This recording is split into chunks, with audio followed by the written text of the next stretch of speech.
에스겔 선지자는 이스라엘 백성의 회복을 말씀하시는 중에 이제 우리 34장에서는 이 거짓 목자를 참 목자로 바꿔주시는 그러한 내용을 말씀하시고, 35장에 가면 이제 적들을 심판하시는 모습, 또 36장, 37장 보면 이제 그 이스라엘 땅과 백성이 다 제자를 찾는 모습이고, 또 38장, 39장에 보면은 이제 대적을 멸망시키고 이스라엘은 이제 안전히 거하는 이제 이러한 류의 내용들이 나옵니다.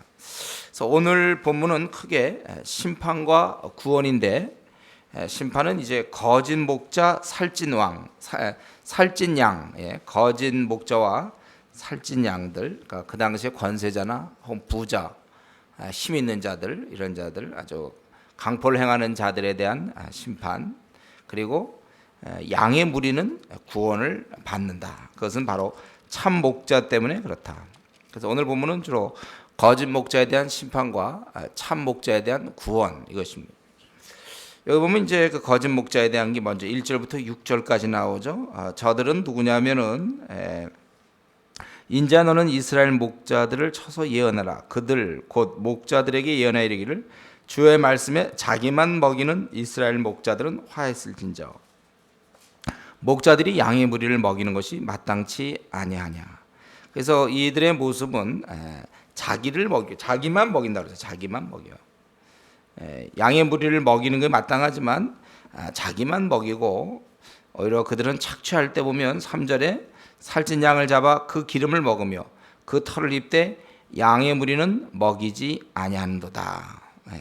착취하는 모습이 나오고, 그리고 4절에 오면 저들이 해야 할 일을 하지 않고 있습니다. 즉 거기 보면은 이제 5가지 모습이 있는데, 연약한 자는 강하게 해야 되고, 병든 자를 고쳐야 되고, 상한 자를 싸매어 줘야 되고, 쫓긴 자를 돌아오게 하고, 잃어버린 자를 찾아야 되는데 저들은 다 안 한다는 것입니다. 그러니까 연약한 자를 강하게 아니하며, 병든 자를 고치지 아니하며, 상한 자를 싸매어 주지 아니하며, 상한 자를 싸매어 줘야 되는데 그렇게 하고, 쫓긴 자를 돌아오게 아니하며, 잃어버린 자를 찾지 아니하고, 다만 강포로 그것을 다스렸도다.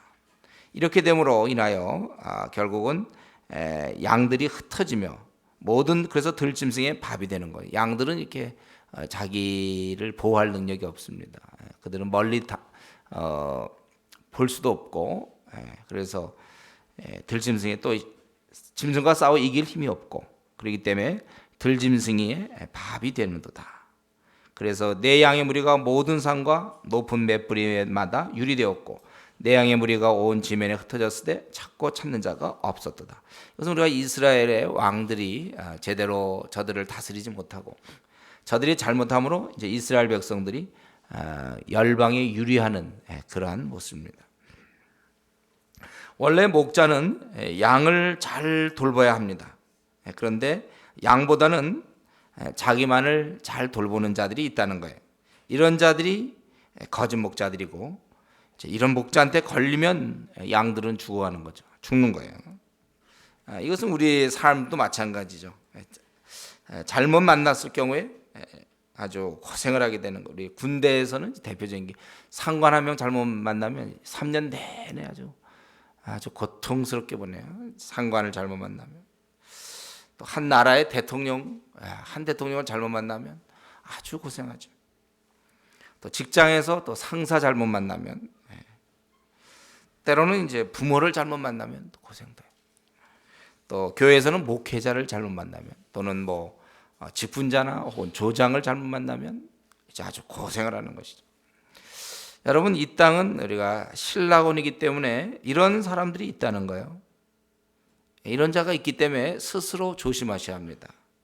우리가 집에 부모님은 우리가 선택할 수가 없어요. 그죠? 그럼 부모님을 우리가 택할 수가 없습니다. 그런 경우는. 아마 나라의 대통령도 한번 뽑아놓으면 내 생각이 다르다고 그래도 내 마음대로 움직이지 않아요. 그런 경우도 쉽지 않습니다. 직장도 물론 그러면 나오면 되긴 돼요. 직장은. 그래도 한번 들어갔다 나왔다 다시 들어가기 어려우니까, 이런 면에서 참 직장은 좀 어렵지만, 그러나 본인이 선택할 수 있는 것이 있습니다.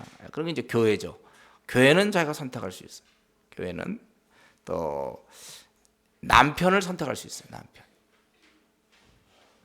그러니까 우리가 태어날 때 부모는 내가 선택할 수 없지만,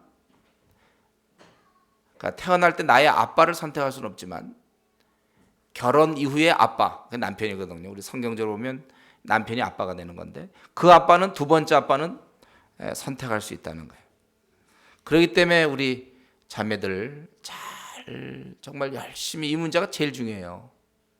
자기가 아무런 뭐 재능이 있고 능력이 있고 뭐가 있어도 남편을 잘못 만나면 안 되는 거예요. 여러분들이 이거 괜히 끌림으로 하지 마세요. 잘생겼다고 사람이 독재자가 아닙니까? 잘생기면 성품도 좋은가요? 그러면 연예인들이 우리의 결혼 대상자입니까? 예?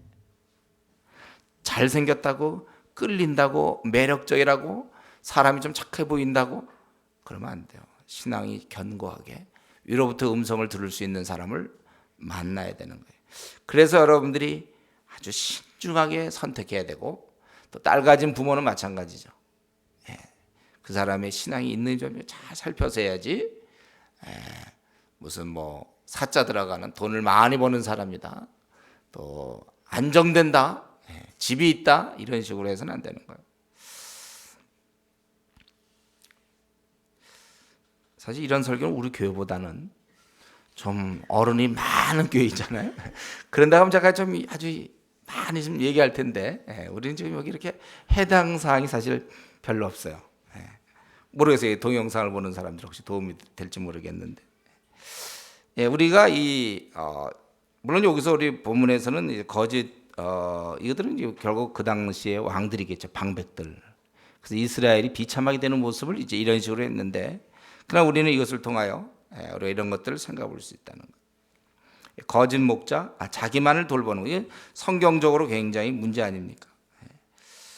이러한 면에서 우리는 어차피 우리는 때로 양의 역할도 하고 때로 목자 역할도 하는 이제 그러한 입장입니다. 그렇기 때문에 우리 자신이 과연 여기 보면은 자기만 먹이는 이스라엘 목자를 닮지 않았는지 우리 자신을 한번 생각해 봐야 돼요. 그래서 나를 만난 아내는 정말 행복한가? 그 입에 항상 웃음이 있는가? 또 나를 만난 자식은 행복한가? 또 나를 만난 교인들은 어떠한가? 나를 만난 조원들은 어떠한고? 우리 구역 식구들은 어떠할까? 회사에서 나를 만난 부하 직원은 좀 어떻습니까? 또 앞으로 우리가 중국을 가면, 선교사로 가거나 우리가 어디 갈 때 그 나를 만날 그 중국 학생들은 행복할까요? 앞으로 나를 만날 아내는 어떻게 될 것 같습니까? 앞으로 나를 만날 자식들은, 우리가 늘 얘기하지만, 뭐 노래할 때 하지만, 당신은 축복의 통로, 노래로 됩니까? 인격으로 되는 거죠. 노래로 되는 게 아니에요. 인격이 바뀌어야 돼요. 다른 말로 한다면 오늘 본문에 있는 것처럼 돌보는 자가 돼야만, 나를 만나는 사람들이 복 받는 거예요. 돌보는 자가 우리가 될 때. 로마서 15장에 보면, 로마서 15장에 우리가 이제 신앙을 갖고 있는 우리는 우리 강한 자가 마땅히 연약한 자의 약점을 담당하고 자기를 기쁘게 하지 아니할 것이라. 우리는 이제는 우리를 기쁘게 하면 안 돼요. 다른 사람을 위해서 우리 각 사람이 대신 이웃을 기쁘게 하되 선을 이루고 덕을 세우도록 할지니라. 그리스도께서도 자기를 기쁘게 하지 아니하셨다, 이렇게 되어 있어요. 여러분, 이러면 해서 여기 보면은 이 목자를 잘못 만난 양에 대해서 쭉 얘기해야 합니다. 이것은 이제 이스라엘 역사를 배경으로 하고 있어요. 그러나 이것은 오늘날 우리에게 적용한다면, 나를 앞으로 만날 사람들, 앞으로 나의 자녀가 될, 앞으로 여러분들 10년 뒤에, 20년 뒤에 여러분이 만날 자식들, 또 여러분을 만날 아내들, 과연 행복할 것인가? 내가 돌보는 자가 되어서 정말 목자 같은 역할을 내가 하고 있는가? 아니면 강포로 다스리는가? 교회도 마찬가지죠. 앞으로 우리가 이제 교회의 책임자가 되고, 교회를 다 이끄는 여러분의 리더가 되고, 또 권사가 되고, 장로가 되고, 목회자가 되고, 다 그럴 때 나를 만나는 자들이 정말 우격다짐 속에서 꼼짝 못하고 그렇게 하는 것인가? 우리가 그걸 생각해 봐야 돼요. 우리 돌보는 자가 되도록 기도해야 될 것입니다. 우리 인간은 원래 죄성 때문에 자기를 돌보는 건 뭐 그냥 그건 본능적으로 돼 있어요. 그러니까 남을 돌보려면 경건의 연습 없이는 안 됩니다. 나를 돌보는 건 연습하지 마세요. 그걸 가지고 기도하지 마세요. 자기를 돌보는 거. 왜 나는 이렇게 나를 안 돌봅니까 주님? 막 이렇게 기도할 필요 없어요. 나를 돌보는 건 누구나 다 조금만 힘들면 뭐 우리는 다 돼 있어요. 우리는 나에 대해서는 잘 돼 있어요. 남을 돌보는 걸 위해서는 기도하십시오. 이거는 경건의 연습. 날마다 자기를 부인하는 연습을 해야만 되는 것입니다. 이제 이러한 거짓 목자는 결국 자기만을 위한다면 이제 참 목자의 모습은 거기 7절부터 거기 22절까지 좀 쭉 이렇게 참 목자의 모습을 그리고 있습니다. 먼저 우리 하나님께서는 방금 얘기했던 이것에 대해서 진단하실 때 이렇게 얘기하고 있죠. 그러므로 목자들아 여호와의 말씀을 들을지어다. 주 여호와의 말씀에 내가 나의 삶을 두고 맹세하노라. 내 양의 무리가 노략거리가 되고 모든 들짐승의 밥이 된 것은 목자가 없음이라. 내 목자들이 내 양을 찾지 아니하고 자기만 먹이고 내 양의 무리를 먹이지 아니하였도다. 여기 보면은 하나님의 진단은 뭐냐면 양의 무리가 노략거리고 들짐승의 밥이 된 것은 목자 때문이다 이렇게 얘기하고 있어요. 근데 목자가 있긴 한데 양을 찾지 않고 자기만 먹이고 내 양의 무리를 먹이지 않는다. 목자가 없는 건 아니에요. 있지만 그렇게 하지 않는다는 거예요. 그렇기 때문에 이제 우리 하나님께서는 10절에 보면 이제 어떻게 하실 것인가? 내가 이제 그 목자들을 대적하여 내 양의 무리를 그들의 손에서 찾으리니 목자들이 양을 먹이지 못할 뿐 아니라 그들이 다시는 자기를 먹이지 못할지라. 내가 내 양을 그들의 입에서 건져내어서 다시는 그 식물이 되지 않게 하리라. 사실 목자가 정당하게 그들을 잘 돌보고 또 거기서 나오는 유익을 얻는 건 마땅한 것입니다. 그러나 이제는 양을 다시 먹이지 못할 뿐더러 자기도 먹이지 못하게 하겠다. 이렇게 우리 하나님께서는 진단하고 방법을 얘기하신 것입니다. 우리 하나님께서는 양무리가 방황하는 것, 또 양들이 비천하게 된 것은 목자의 문제로 보고 계신다는 거예요. 그만큼 이 지도자가 중요한 것이죠. 그러면서 우리 한국교회 목회자들이 분발해야 돼요. 목회자들 또 뭐 장로들, 권사들, 집사들 이런 직분자들이 사실은 분발해야 됩니다. 그만큼 이 지도자는 참 중요해요. 그래서 만약에 한국교회 성도가 약하다면 그 책임은 1차적으로 목회자에게 있다는 거예요. 목회자가 그 책임이에요. 성도들이 연약하다면 일단 그것은 그 교회 목회자에게 일단 큰 책임이 있어요. 직분자에게 책임이 있는 거예요. 이것은 조금 더 넓혀 나가서 우리가 다 왕 같은 제사장들 아닙니까? 저와 여러분이 다 사실은 지금 이 시대를 살아가면서 바로 우리가 이 세상에 대해서 제사장인데, 만약에 세상이 세속화되어 있고 음란하고 돈을 좋아하고 사람들이 배약하고 약속을 잘 안 지키고 사람들이 참 이렇게 사랑이 식어간다면 그거에 대한 책임은 우리 성도 각자에게 있다는 겁니다. 여러분이 있는 직장에서 여러분의 책임이에요. 여러분이 있는 가정에서, 여러분이 있는 학교에서 여러분이 시퍼렇게 살아있는데 아니 이들이 어떻게 음란할 수 있습니까? 이들이 어떻게 세속적입니까? 그 우리 책임이란 말이에요. 왜 사람들이 돈을 좋아합니까? 우리 책임이에요. 그러니까 우리가 기도 안 할 수가 없는 거예요. 여러분 회사 사람들이 신앙생활 잘 못하는 것은, 그들이 그렇게 사는 것은 그거는 저 주은에게 목사 책임입니까?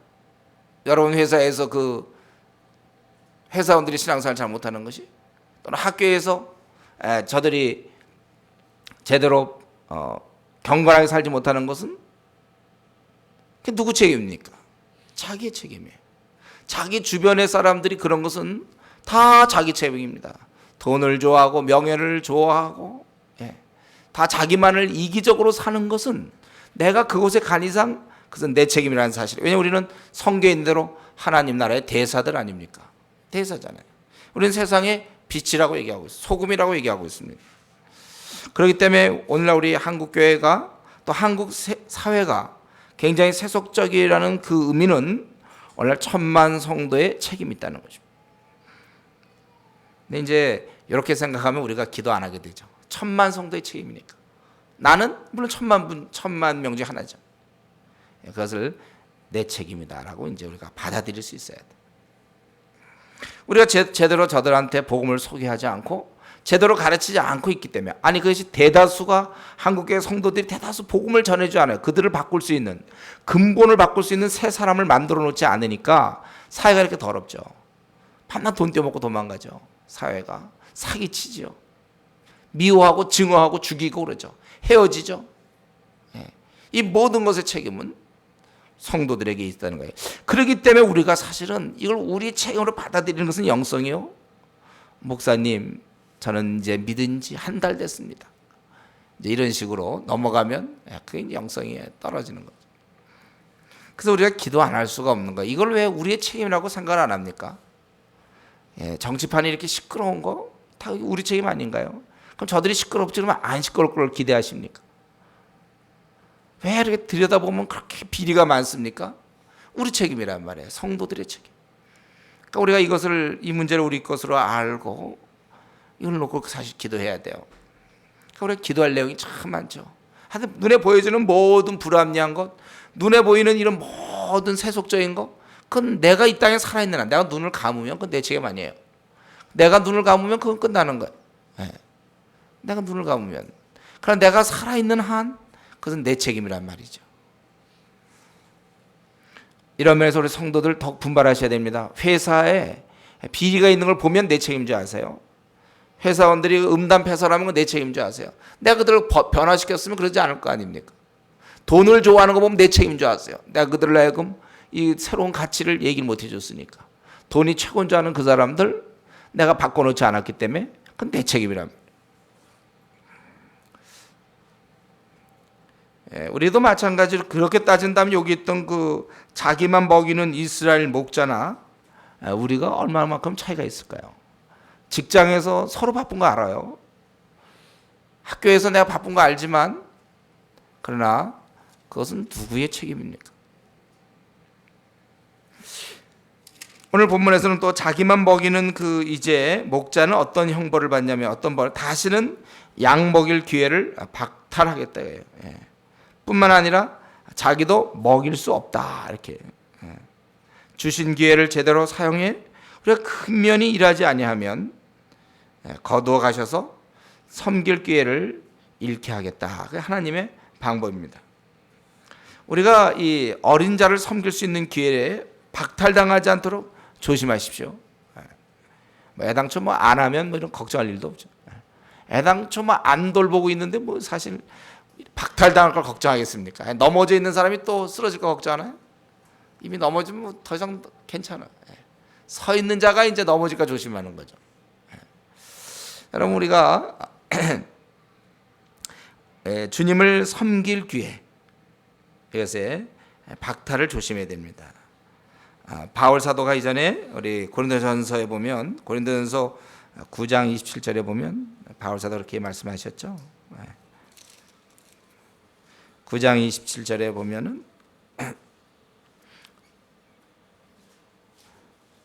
26절에 그러므로 내가 다름질하기를 향방 없는 것 같이 아니하고 싸우기를 허공을 치는 것 같이 아니하여 내가 내 몸을 쳐 복종케 하면. 바울의 싸울 대상은 자기라고 그랬죠.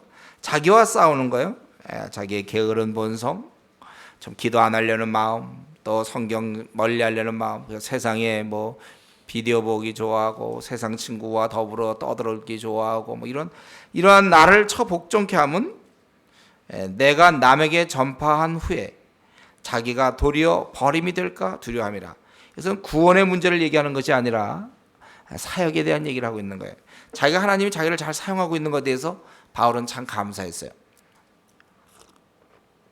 근데 바울에게 있어 고민은 뭐였냐면, 하나님 나를 지금은 이렇게 사용하시지만, 그럼 만약에 내가 내 자신을 잘 이렇게 통제를 잘 못하고 조절을 잘 못하고 절제를 잘 못하고 준비가 안 되어서 나를 하나님이 사용 안 하시면 그때는 어떡할까? 이게 제일 고민이었어요. 그래서 지금 이 말씀이 여러분에게 좀 도전이 됩니까? 애당초 일을 안 하는 경우에는 이런 아무런 이건 느낌이 없어요. 일을 안 하는데.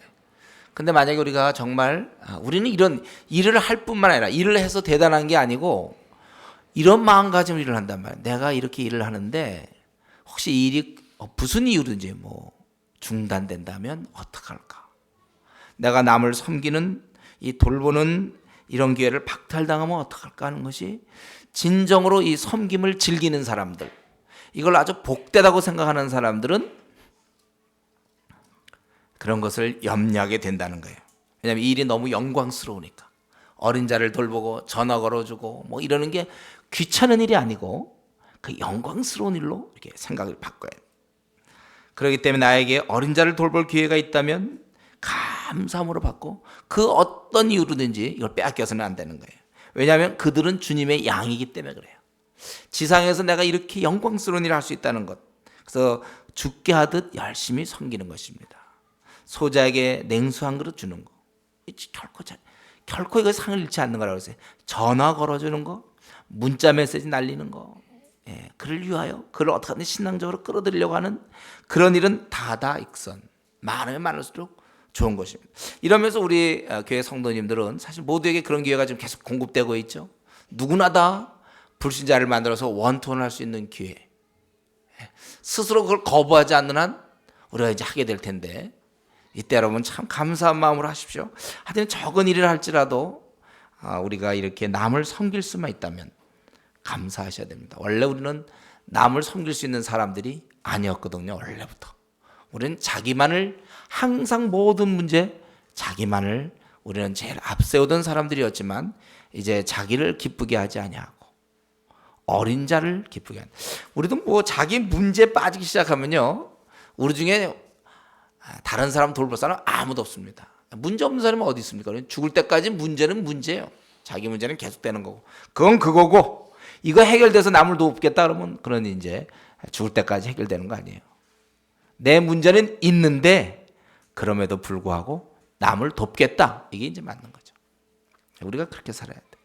내 문제 해결한 뒤에, 충분히 해결한 다음에, 그리고 나서 이제 다른 사람을 돕겠다, 이건 아니에요. 내 문제는 내 문제대로 가고 그거와 부단히 투쟁하면서, 그리고 남을 도울 때 이제 그게 우리의 바른 자세죠. 우리는 요 문제 해결하면 그 다음에 또 문제가 또 기다리고 있는데, 앞으로 우리는 생을 마칠 때까지 한 2만 5천 가지가 기다리고 있는지 몰라요. 그저 지금 일부가 와 있는 거, 우리 이제 요 끝나면 또 다음에 또 있어요. 또 다 있고 또 있고 또 있는 거예요. 이 문제는 그냥 삶이다 이렇게 인정하는 거예요. 뭐 시험에 떨어지기도 하고, 뭐 또 직장에 직장의 진급 문제, 뭐 토플 봐야 되고, 토익 봐야 되고, 또 데이트해야 되고, 뭐 그 집 양가에 또 허락 맡아야 되고, 또 뭐 다 있어요. 그거는 이제 원래 있는 거고, 우리는 내 문제 들여다보기 시작하면 끝이 없고 남을 돌보는 거예요. 목자가 완전해서 양을 돌보는 건 아니에요. 그는 나름대로 자기 문제가 있지만 양을 돌보는 일을 해야 되는 것입니다. 그렇기 때문에 우리가 이 돌볼 기회가 있다면 감사하자, 제가 얘기했지만 정확히 얘기한다면 이미 있죠. 돌볼 기회가. 우리가 그걸 오히려 찾아서 할 수 있어야 돼. 이제 신약 시대는 많이 바뀐 것 같아요. 이미 우리에게 명하시고 원하면 하라.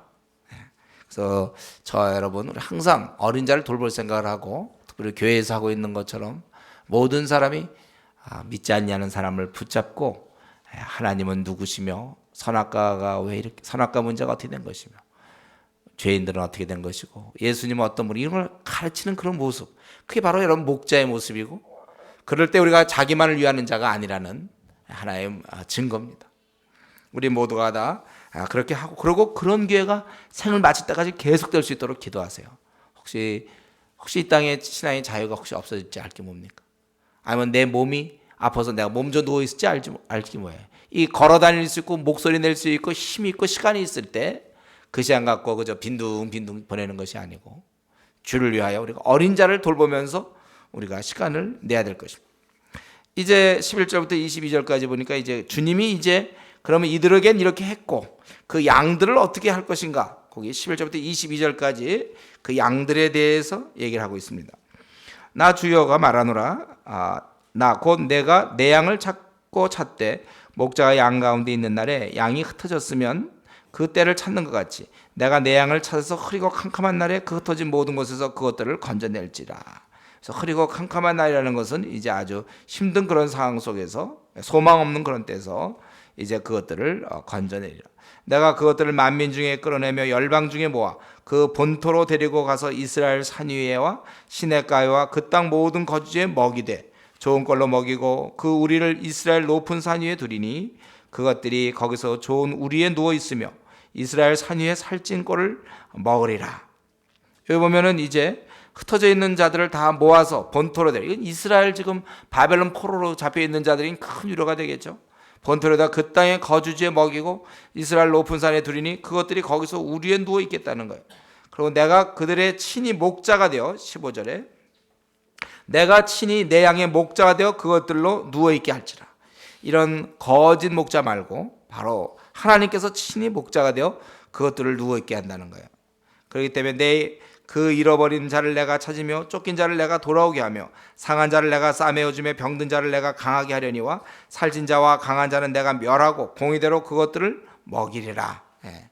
여기 보면은 약한 자를 강하게 하고 또 돌봐주며 그리고 살찐 자들, 살찐 자와 강한 자, 그것은 이제 백성을 착취하던 당시의 방백들이나 그런 권세자들을 얘기하겠죠. 그런 자들은 내가 멸하겠다. 그리고 17절부터 22절까지 보면 이제 그 분명한 심판하겠다고 되어 있죠. 나 주여가 말한 나의 양 때 너희여 내가 양과 양의 사이와 수장과 수렴소 사이에 심판하노라. 이제 양과 양 같은 백성이라 할지라도 이스라엘 백성이라 할지라도 아주 악인이 있어요.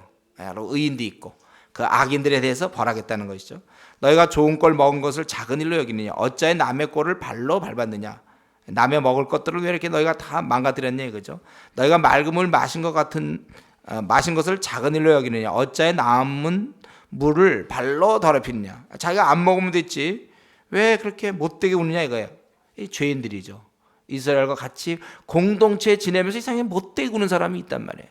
못되게 구는 사람들, 그런 사람에 대해서 회방하고 남을 힘들게 하고 이런 사람을 이제 벌 주겠다. 너희 양은 너희 발로 밟는 것을 먹으며 너희 발로 더럽힌 것을 마시는, 나의 양은 너희 발로 밟는 것을 먹으며 너희 발로 더럽힌 것을 마시는도다 하셨느니라. 그러므로 주 여호와께서 그들에게 대하여 말씀하시기를 나 곧 내가 살찐 양과 파리한 양 사이에 심판이라. 여기서 살찐 양은 아무래도 그 악인이 되겠고 여기서 파리한 양은 이제 의인들이 되겠죠. 너희가 옆구리와 어깨로 밀어뜨리고 모든 병든 자를 뿔로받아 무리로 밖으로 흩어지게 하는도다. 그러므로 내가 내 양떼를 구원하여 그들로 다시는 노략거리가 되지 않게 하고 양과 양 사이에 심판하리라. 이렇게 우리 하나님께서는 이제 저들 거짓 교사를 치우시고 그리고 나서는 이제 그 양들에게 평안을 주되, 그러나 그 안에 백성들 가운데 있는 것 중에 못된 자들, 악인들, 이들을 제하시겠다 그것입니다. 우리 여기서 보면 선한 목자이신 하나님이 그 양을 다루는 방법을 우리가 볼 수 있습니다. 그래서 우리에게도 해당되는 거죠. 하나님께서는 우리를 어떻게 다루실까? 여기 보니까 그들을 잘 보살펴주는 모습을 볼 수 있어요. 그것을 건져내서 먹이되 14절에 보면 좋은 꼴로 먹이고 또 누워있으며 살찐 거를 먹이고 또 15절에 보면 내가 친히 내 양의 목자가 되어 그것들로 누워있게 할지라. 또 잃어버린 자를 내가 찾고 돌아오게 하며 싸매어주며 강하게 하며 이렇게 우리 하나님께서 양을 다루시는 방법, 목자이신 하나님이 양을 다루는 방법은 정말 귀하게 보살피며 편안하게 한다는 거예요. 우리는 이걸 믿어야 돼요. 하나님이 우리가 이제 예수님 믿기로 했지 않습니까?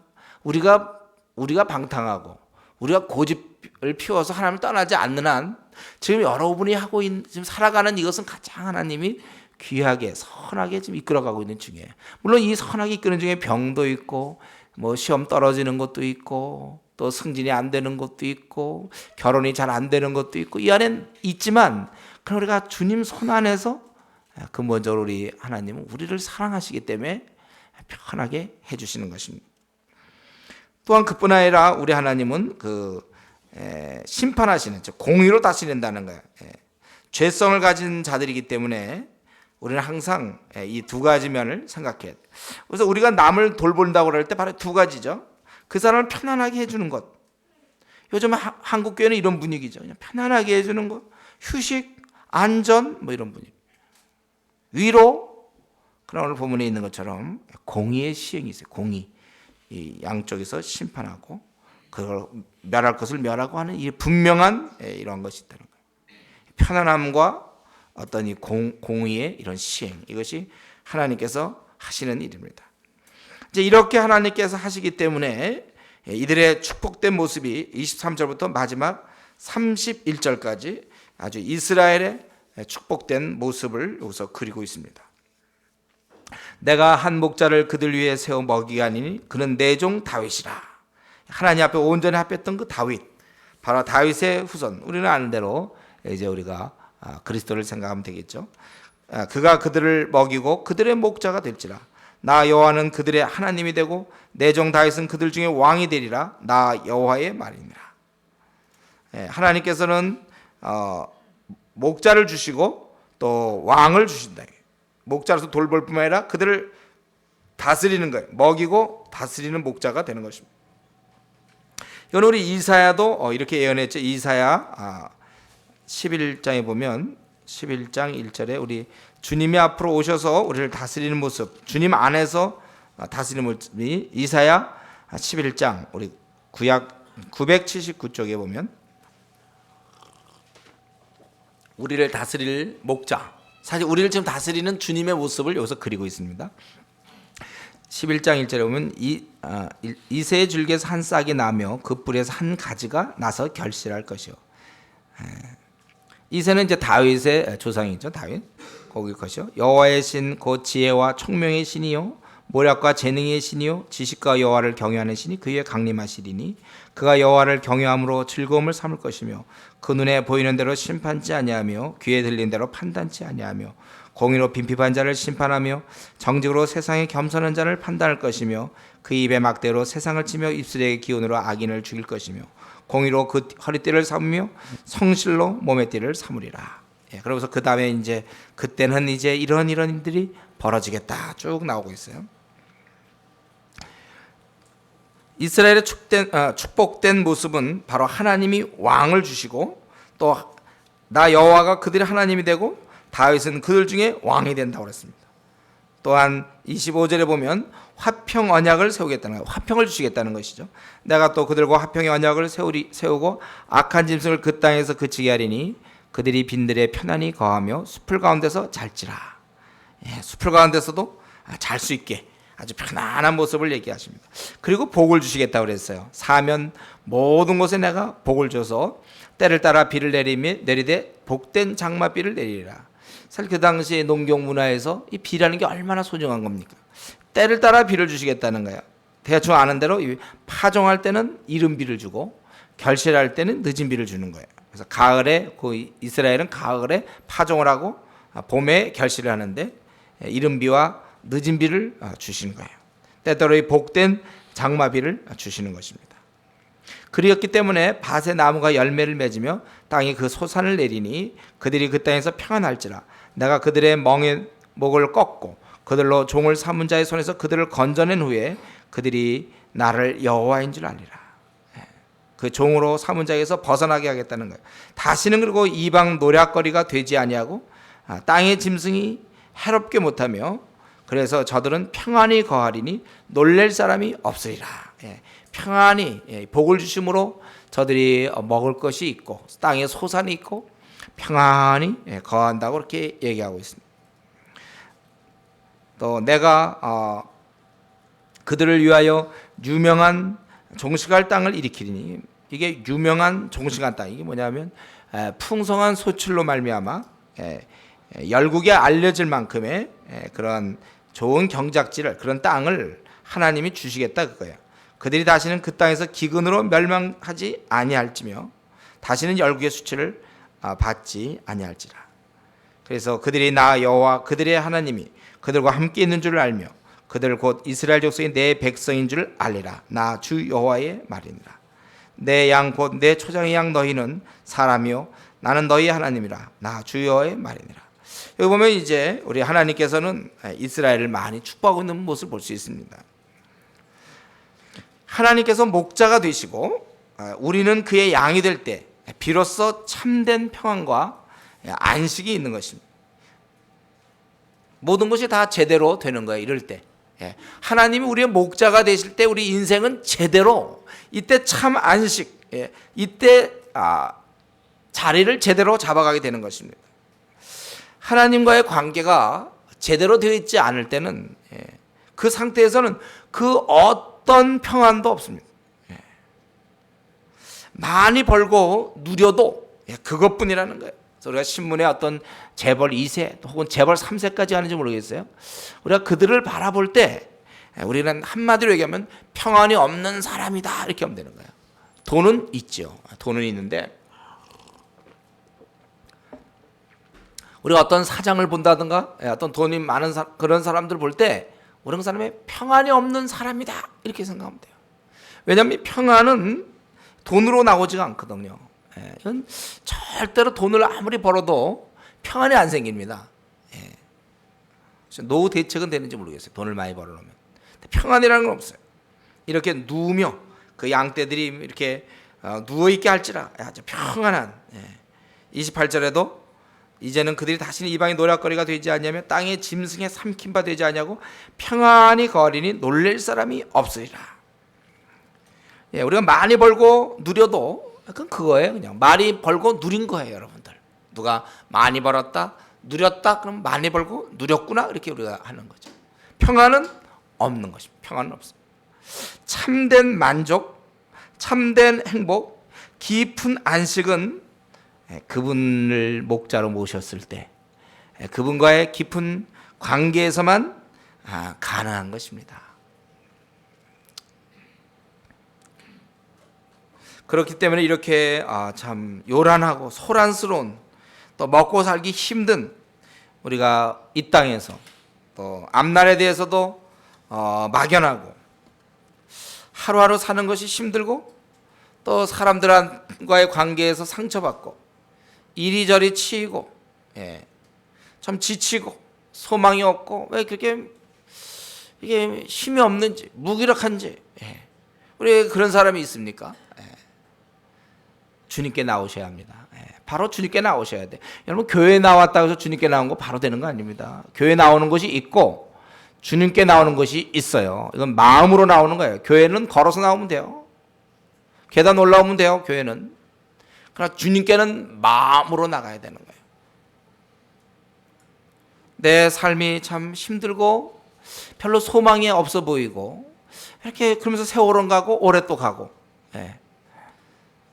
이 사람 저 사람 만날 때마다 상처받고 왜 이렇게 사람들과 관계가 힘든지 주님께 겸손하게 나오셔야 되는 것입니다.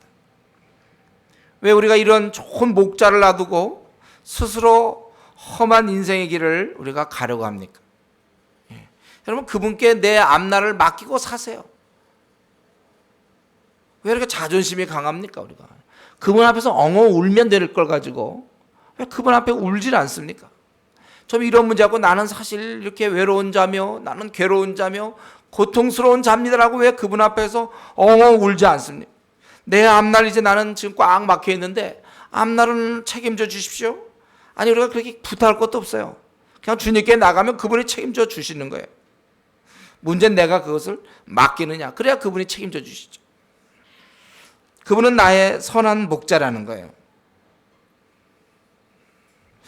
오히려 그분이 우리 같은 자의 목자됨을 그분이 기뻐하고 계세요. 내가 해달라고 막 부탁하고 쫓아다니면서 목자 되달라고 부탁한 게 아니에요. 그분이 해주신 것입니다. 사실 우리 하나님께서 목자 되어주지 않는다 해도 우리는 할 말이 없어요. 뭐 요구할 게 없습니다.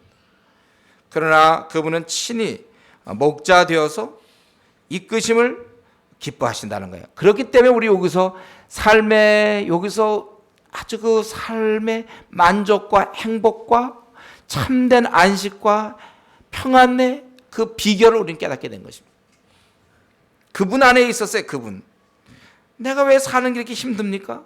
왜 이렇게 지칩니까? 왜 기쁨이 없습니까? 그분과 멀리 있기 때문에 그렇다는 거예요.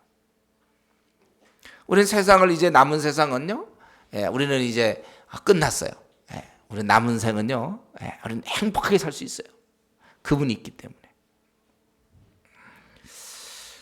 그런데도 아직도 우리 인생들은 말이죠,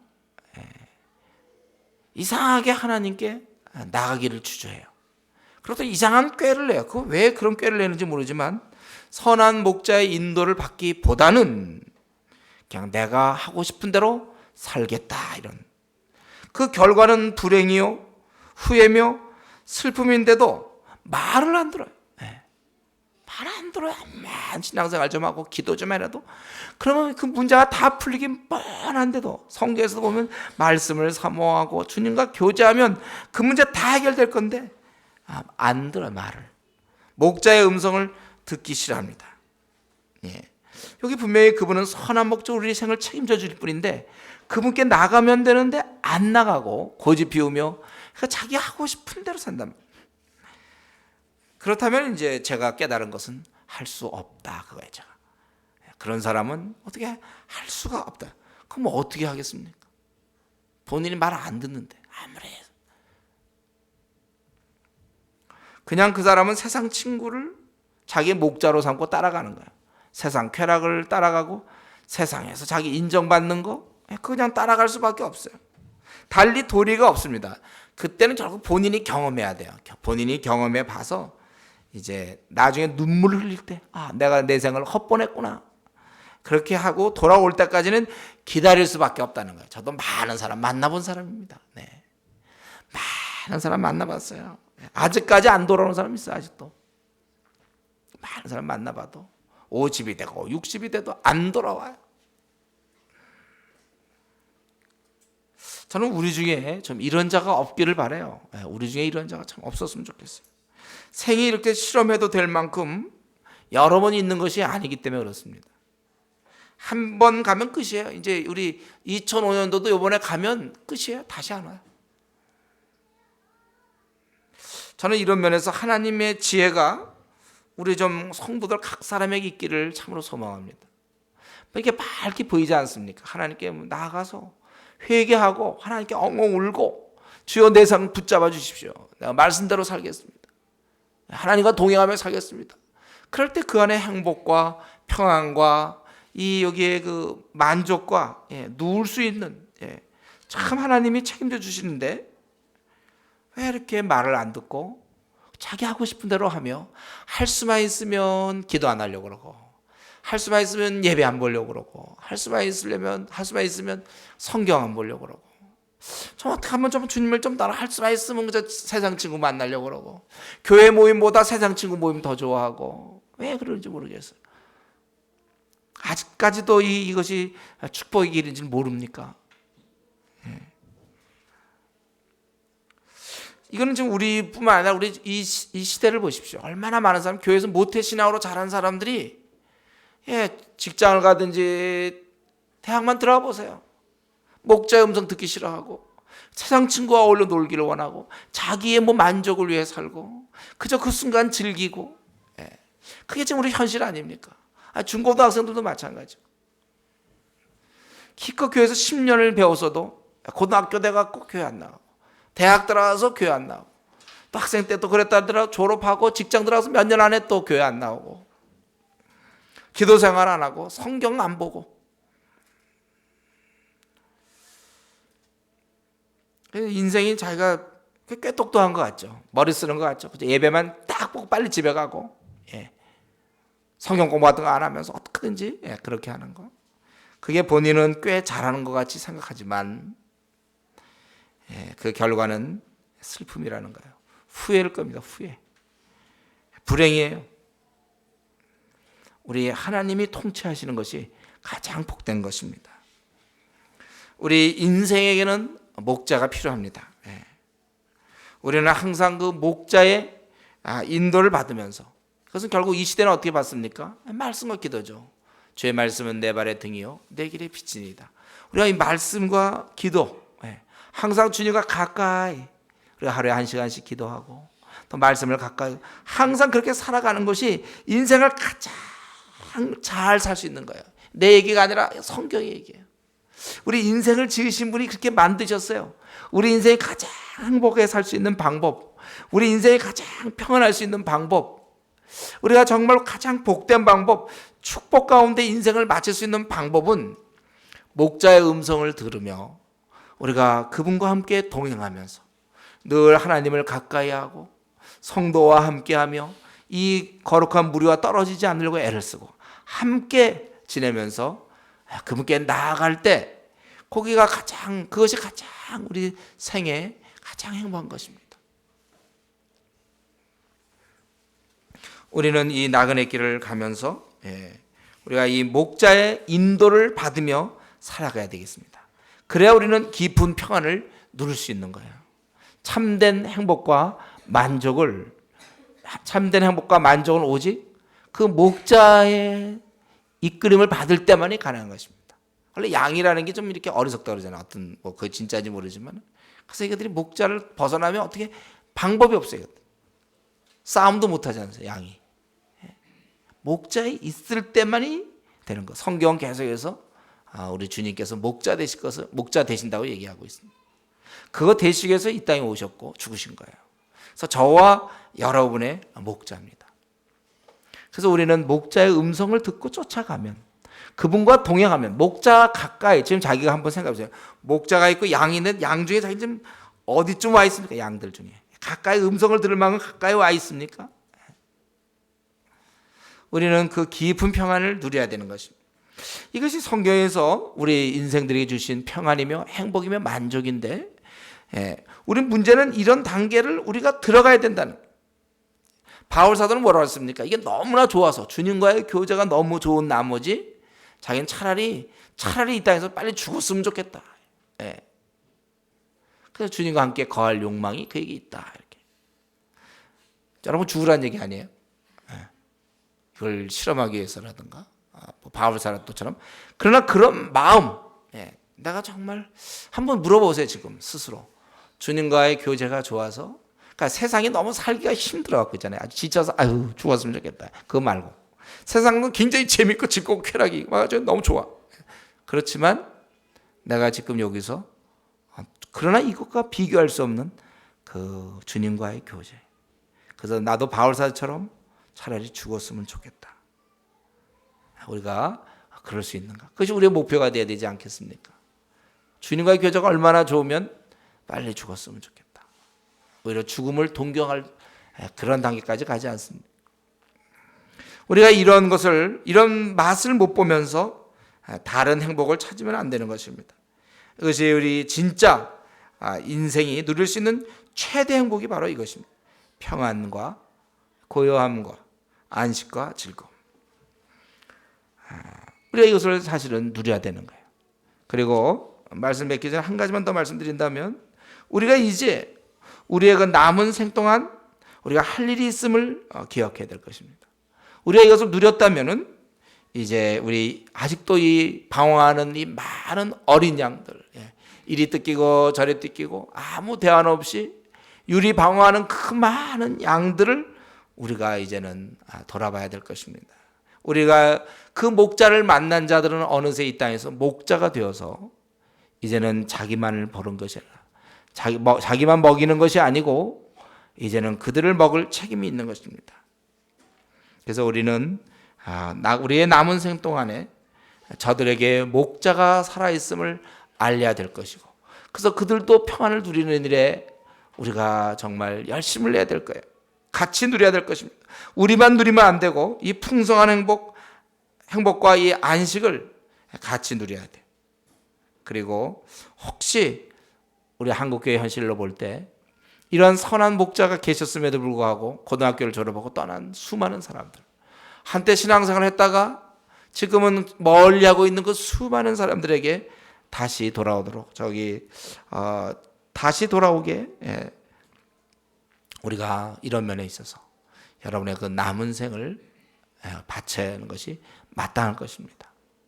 바라기는 우리가 이 귀한 목자를 만났는데 그냥 만났다가 아니고 그 안에서 진정한 그 주신 축복들, 그 부요함과 쾌락, 그 만족과 기쁨, 평안을 우리가 그 안에서 희락을 우리가 그 안에서 누려야 될 것이며, 지금 누리지 못하고 있는 많은 자들을 돌아보는 참 좋은 목자로서 양이기도 하고 목자이기도 한 그러한 삶을 우리가 살아갈 수 있기를 바랍니다. 같이 한번 기도하겠습니다. 우리 자신이 과연 이러한 이 목자가 이렇게 계신데 나는 지금 목자랑 얼마나 깊이 누리고 있는가 관계를. 그래서 내가 이 땅에서 어려움과 힘듦과 많은 고통이 있어도 나는 정말 행복하고 평안한가, 평안을 나는 지금 누리고 있는가. 중요한 것은 목자가 있다는 사실이 아니고 목자와 더불어 내가 평안을 누리는가 누리지 않는가. 또 이 귀한 사실을 이제 내가 얻었으니 다른 사람을 먹이는 일에 힘쓰고 내가 남은 생을 살겠다 그렇게 결심하는 우리 한번 그런 기도를 같이 했으면 좋겠습니다. 같이 기도합시다. 주님,